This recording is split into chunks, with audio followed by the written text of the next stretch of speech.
Alors, guys, j'espère que vous allez bien. Bienvenue chez Ladoa, It's About Everything. Et cette fois-ci, j'ai vu ce témoignage d'une femme sur les réseaux qui a partagé sa situation.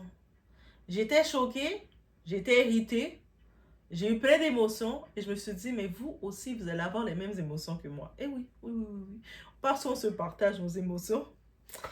Et on va regarder le tout ensemble. Mesdames, préparez-vous. Si vous êtes debout, il faut s'asseoir. Donc, prenez un moment de vous asseoir parce qu'on va partager les émotions ensemble. OK. Là, actuellement, là, guys, on est dans un cas d'amour. Est-ce qu'on appelle ça encore amour misère? Et oui, oui, oui. Ou faux amour, fake love. Oui, oui, oui. Les opportunistes. Oui, oui, oui. On met tout ça ensemble. Ici, on parle de la belle-mère qui rentre chez toi à 7 heures du matin avec une clé. J'ai bien dit qu'il rentre chez toi. C'est pas la maison de ton couple, de quoi que ce soit, c'est ta maison. Ah oui. On n'est plus dans une relation, on est dans une invasion, ok? Le vrai problème, c'est pas la belle-mère, c'est le fils, encore allaité émotionnellement. T'as pas un mec ici, t'as pris un abonnement familial. Une femme qui construit n'a pas à négocier son respect. C'est-à-dire que on parle de ta maison, c'est-à-dire que tu payes les prêts hypothécaires, tu payes la dette de ta maison, et puis t'es installé chez toi. Là, tu rencontres le soi-disant amour, il vient s'installer chez toi. Il vient être hébergé par toi, et ce type-là décide de prendre une copie des clés de ta maison, il le donne à sa mère, mais une chose, un petit hic, il est encore connecté, très connecté à sa mère, et sa mère décide de venir s'approprier ta maison, venir quand elle veut, faire ce qu'elle veut. Et quand elle vient, comme étant la belle-mère, elle te regarde d'une façon, elle te juge d'une façon pour te faire sentir. Mais le problème dans tout ça, mais c'est ta maison. Et à partir de là, on est assis. Prenez-vous votre thé, prenez-vous quelque chose à boire, parce que votre gorge, elle doit boire quelque chose pour passer tout ça. Passer tout ça. On en profite, on met des likes, des cœurs.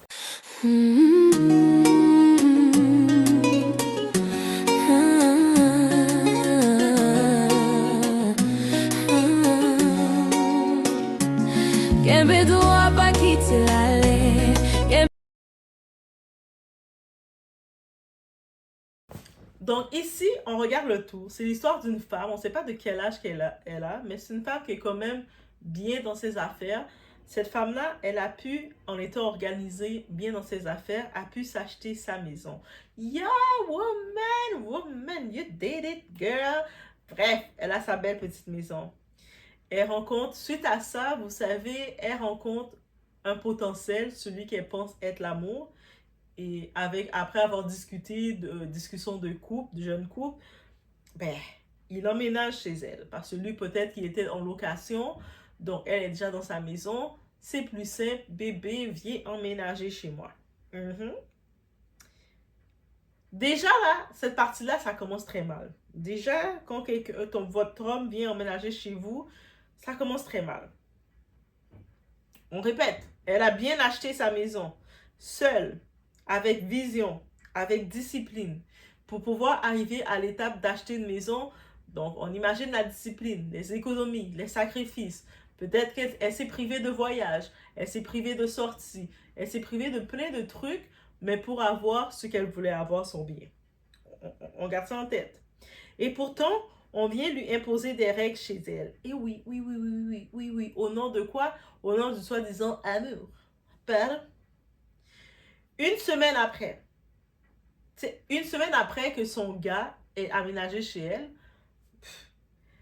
elle est surprise de constater une chose. Elle voit la maman de ce gars-là qui est dans sa cuisine à 7 heures du matin. Elle est sourde, elle arrive, elle se promène en petite nuisette. Vous savez, t'es chez toi, tu te promènes confortablement, t'as ton petit short chez toi, t'es à l'aise.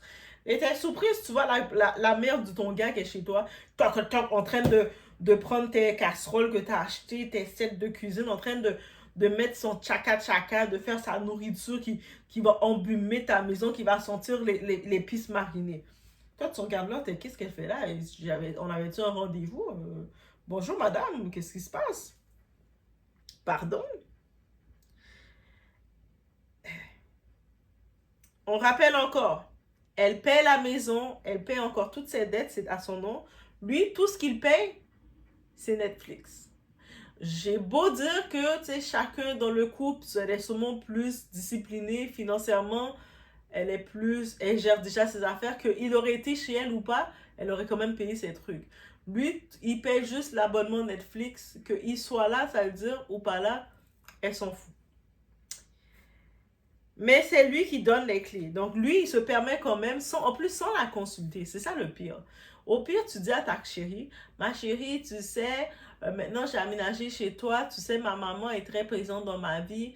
Et puis si jamais j'ai une urgence ou quoi que ce soit, puis-je avoir les clés de chez toi pour lui remettre, comme ça elle va pouvoir venir. Parle à elle, c'est sa maison. Non.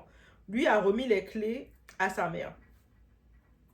Ça, c'est logique du roi sans royaume. Il n'a pas de possession et tout, mais il peut remettre les clés à quelqu'un d'autre. Il peut en disposer. Et attention, c'est pas une visite que la mère fait. Si ça aurait été comme la mère n'est pas problématique, elle a juste les clés, on la voit une fois par mois, une fois par 6 mois, une fois par année, ça n'aurait pas été un problème. On aurait juste su, elle a les clés, ça peut être d'abord les clés d'urgence. Si tu as ta maison, des fois tu peux aller en voyage, tu es à l'extérieur, mettons je donne les clés à mon frère, et puis au moins je sais que si je peux l'envoyer un message, hé frère, tu peux aller vérifier à la maison pour moi, il va le faire, et vice versa, vous comprenez? Mais non, elle la mère, elle se permet de venir sans prévenir. Elle a les clés, pour elle, là, le fait que son fils l'a donné les clés, elle ne considère pas que c'est ta maison. Elle considère que c'est la maison de son fils. Vous comprenez la différence? Et elle vient, elle est disposée, à l'aise de venir sans prévenir. Non, ça ne s'appelle pas une famille, ça s'appelle une intrusion organisée. Et l'excuse officielle. Eh oui, oui, oui. Lui, il trouve des excuses parce que c'est tout à fait normal ce qu'il fait. Il dit, c'est pour les urgences. Mais elle vient tous les jours vérifier son linge. C'est-à-dire qu'elle vient surveiller son fils. Chaque jour, elle vient dans la maison, elle fouille les tiroirs, elle s'assure que son fils, ses vêtements sont bien apprêtés, elle regarde c'est quoi que son fils mange, elle ouvre ton frigidaire. Elle fait ses affaires chez toi, là. Elle se met à l'aise. Tous les jours. T'as plus ton intimité parce qu'elle est là. Donc, sa mère, elle entre chez toi à 7 h du matin, pas pour urgence, pour gérer son fils, pour sauver son petit bébé, là. Et toi, tu es la propriétaire, mais étrangère chez toi. Parce que quand elle vient chez toi, elle s'impose. Si tu avais mis ton petit bol de salade, tu voulais manger ton keto, ta salade, elle va venir, elle va jeter ça, elle va dire, ah non, mon fils aime ça manger les plats que maman prépare. Voilà. Et ça, là, je vous dis d'avance, ce n'est pas une relation. C'est une prise de territoire. Donc, là, on résume. Tu es chez toi, tu payes l'hypothèque et tu as une intruse avec double des clés. Tu demandes qu'on récupère la clé. C'est-à-dire, tu parles à ton chéri, tu dis, hey, non, ça va pas le faire, là. Redonne-moi les clés que tu l'as remis. Moi, je veux pas qu'elle ait accès comme ça chez moi. Et lui, le monsieur, là, lui, l'audacieux qu'il est, il est comme ça en mode assis, en train de il a encore des traces de riz au coin de ses dents, et puis il te dit, tu manques de respect à ma mère, hein? Tu manques de respect à ma mère. Oui, comme ça qu'il parle. Et quand toi, tu oses poser une limite, il va te traiter de t'es irrespectueuse. C'est toi le problème. Les femmes d'Occident aussi. Vous êtes toujours là, vous êtes toujours comme ça. Vous, les femmes en Occident. Et dès qu'un homme dit cette phrase-là, tu le mets aux poubelles. Hein. Non, non, non, c'est pas que t'es femme au Occident, c'est pas que tu veux trop le contrôle, c'est pas que t'es matérialiste. C'est que t'es chez toi, toi tu paies rien, tu contribues à rien dans cette maison, mais tu veux imposer, je dois imposer ta déchette de mère, ta mère qui n'a pas de valeur, qui n'a pas de principe dans ma maison, qui vient me contrôler, qui vient me contrôler chez toi, dans ma maison. Non, non, non, ça s'appelle la lucidité de ne pas vouloir ça. Pardon, mais respect de qui envers qui? Parce que ta maison, on vient de prendre possession, de t'agresser dans ta maison. Ton espace est envahi, ton autorité est ignorée. Et quand tu demandes du respect, on te traite d'irrespectueuse. Le classique, le retournement de situation. Mais soyons honnêtes, un homme qui ne met pas de limite à sa mère n'en mettra jamais pour toi. C'est-à-dire que sur le coup, quand ta mère va décider de déplacer tes meubles, ta mère va décider soudainement d'inviter sa cousine du village à venir s'installer chez toi, mais toi, tu vas te retrouver à dormir dans la toilette. Tu vas te retrouver à dormir dans le plancher, là. Tu vas devoir lui céder ton lit. This is what's gonna happen. Tu vas te retrouver à faire des concessions, et puis c'est des cas vrais, là. Avec les histoires de belles-mères, là, tout ça, les belles familles. Je vous dis, les belles familles, c'est pas votre famille. Elles ne vous aiment pas. Regardez le cas de Marcelo, là. Sa belle famille, il a fait 20 ans marié avec cette femme-là. Là, maintenant, ils sont au procès, ils négocient quoi? L'argent. Ils disent, ah, notre fille avait été avec toi pendant 20 ans, vous avez beaucoup d'argent, tu dois nous donner tu dois nous laisser gérer tout cet argent-là. Votre fille ne gérait pas d'argent. Right? Mais c'est tout tellement, eux autres, ils calculent l'argent qu'ils veulent gérer de leur défunt. C'est ça, les belles familles. C'est-à-dire que déjà, il faut mettre cette distance, il faut mettre son pied à terre avec eux et ne pas commencer à dire, moi, je veux être une bonne femme, je ne veux pas faire trop d'histoires, je suis une bonne... Ah, t'es bonne femme de quoi, hein? Les bonnes femmes, là, ça fait rien, ça t'amène juste dans le cercueil plutôt. Et le pire, il l'appelle notre maison. C'est notre maison, j'ai le droit de donner les clés à ma mère. C'est pas ta maison quand tu payes pas, animal. Et je vous dis, les profiteurs comme ça. Alors qu'il paie que Netflix. Donne le code de Netflix à ta mère au pire. Tu dis, maman, voici ce que j'ai accès à te donner, mon code de mon mot de passe de Netflix. Voici, c'est ça que je peux te donner. Tu vas regarder des séries dans la maison où tu es. Mais tu ne peux pas venir disposer, tu sais que la maison ne t'appartient pas, tu es hébergé dans la maison d'autrui et tu commences à venir imposer des faits comme ça. Parce qu'un homme qui laisse quelqu'un envahir ton espace n'est pas en couple avec toi. Il est encore en fusion avec sa mère. Avoir une belle-mère, c'est normal. Mais perdre le contrôle de son espace, jamais. Poser des limites, ce n'est pas manquer de respect, c'est se respecter. Un homme aligné va protéger ton espace, va respecter tes règles, ne te met jamais en compétition avec sa mère. Et lui, il paie Netflix, c'est tout. Donc non, ce n'est pas l'homme de la maison. Okay? Beaucoup d'hommes là, ils pensent juste le fait d'avoir un bangala, de marcher debout, ils pensent que c'est son homme. Alors qu'il va voir sa femme se lever, quand c'est le temps de payer les factures, il voit que c'est sa femme qui gère toutes les factures. Dans ce moment-là, il ne parle pas de position d'homme. Hein? Quand il voit que tu payes toutes les factures, même dans les sorties, c'est toi qui te retrouves à tout faire. Il ne voit pas sa position. Il va jamais venir s'imposer et dire je suis l'homme, I'm the man. Il va jamais le dire parce que vous êtes en train de payer. Mais le moment que vous avez fini de tout payer, c'est là qu'il va venir commencer à jouer au coq. Faut les remettre à leur place. Tu as décidé de prendre un homme et puis tu sais qu'il est un fauché, il est rien, mais tu as décidé de rester avec lui parce que peu importe, le bon gars-là te faisait plaisir ou tu avais besoin, tu avais un peu de solitude, mais tu le mets à sa place. Tu le laisses savoir c'est quoi son rôle. Et c'est tout. Ce n'est pas l'homme de la maison, c'est un invité avec trop de privilèges. Ouais, il faut apprendre à arrêter de donner trop d'accès à ceux qui ne le méritent pas. Donc, comme je dis, c'est un invité, mais toi, tu l'as donné trop de privilèges et trop d'accès. C'est comme tu invites quelqu'un chez toi, et puis tu dis, mets-toi à l'aise, mais la personne se met tellement à l'aise qu'il te met inconfortable.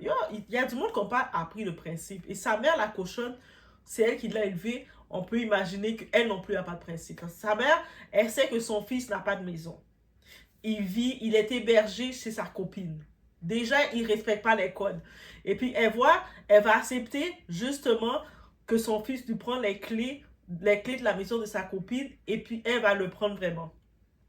Et sa mère, la cochonne, et oui, on doit dire les termes ici.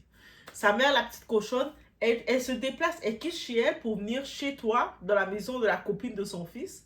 Que son fils, elle va venir, et puis elle commence à se mettre à l'aise comme si c'était chez elle. Déjà, tu vois, c'est un profit. Ils sont venus profiter. Guys, on se dit les termes. T'as pas un problème de belle-mère. Ici, c'est même pas un problème de belle-mère. La question, c'est, tu as adopté un fils et sa mère avec. C'est-à-dire que cet homme-là, c'est ton fils.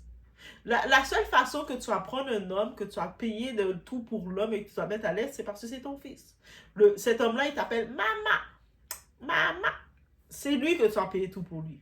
Mais c'est pas vrai que tu vas prendre un homme que tu appelles un partenaire et que tu vas te mettre comme ça à l'aise de tout payer pour lui. Et puis en plus que tu payes tout pour lui, tu vas te retrouver à payer pour sa mère, la cochonne. Et puis souvent dans des relations comme ça, c'est vraiment, tu sais comme on sait que les femmes, on a tellement la pression du mariage et tout ça, que tu vas avoir le même genre type de femmes qui vont se retrouver à payer pour la belle famille. Payer pour envoyer de l'argent au pays pour la belle famille, payer l'école de son petit frère, de ci, commencer parce qu'elles veulent tellement le titre de bonne femme. Moi, le titre de bonne femme, vous avez vu, ça vous apportait où? Ça vous apportait où? Tu veux pas un mari ici. S'il y a pas, c'est pas une question de mari avec un type comme ça. C'est en tant que tel, qu'est-ce que tu es en train de créer? De élever un fils. Une femme forte ne chasse pas les gens. Elle a juste simplement l'accès. Donc, qu'est-ce qu'il faut faire? Changer de serrure. Oui, ça, tu peux le faire. Tu changes tes serrures. Mettre des limites, c'est obligatoire. Tu mets tes limites. Garder cet homme, là, il faut être honnête de ce que tu veux. Si tu veux un garçon et puis tu te dis, bof, de toute façon, moi, c'est plus un fils que je voulais, garde-le ton homme. Et puis de temps en temps, tu vas peut-être retrouver du profit avec lui, il va compenser. Mais sinon, si c'est un partenaire que tu voulais, ça va aller nulle part, ça. Tu vas juste finir par t'épuiser pour rien. Quand un homme ne protège pas ton espace, il protège l'accès des autres. Donc, toi, tu changes la serrure ou tu changes le fiancé. Tu choisis un des deux. Vous défendez ça. Ou vous avez juste normalisé le manque de respect. Parce que ce rendu maintenant, c'est ça. Ce type d'homme-là, ils veulent tellement nous faire normaliser ce qui n'est pas de la norme en disant c'est normal, c'est comme ça. Entre couples, on doit s'aider, mais c'est comme à quel point tu t'aides que tu te rends inconfortable. Vous appelez ça de l'amour ou de la dépendance déguisée. Tu ne demandes pas ta place, tu la définis. Aussi simple que ça. Il faut commencer à mettre les points, à définir sa place, à dire, hé, là, c'est pas ça, j'ai pas signé pour ça. Aussi simple que ça. Je n'ai pas signé pour ça. Il ne faut pas avoir peur de dire que je ne signe pas pour ça. Il faut arrêter de se dire, oh, mais parce que non, t'as pas signé pour ça, t'as pas signé pour ça. Donc, voici qu'est-ce qu'il y en est. Laissez-moi savoir, vous en pensez quoi. On se retrouve aux prochaines vidéos.